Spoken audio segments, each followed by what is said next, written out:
we have another baking week activity, and this one we're going to be making bread, but we really aren't using bread dough. We're using Play-Doh. Yeah, it's okay. And we're gonna do letters. So I just put letter flashcards out, and they use the Play-Doh. We used brown so it looks like bread dough, right? And I just taped some parchment paper on top of baking sheets to keep the sheet clean. And they just practice with the letters. We keep switching out to a different letter, and they just keep rolling out the dough and making their bread, right?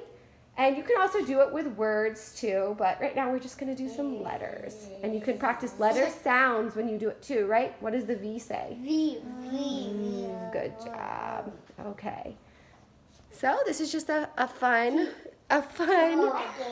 activity to do, and we hope you have fun practicing your letters and baking your bread. So please don't forget to subscribe and follow us on howtomama.net and our How to Mama Facebook group.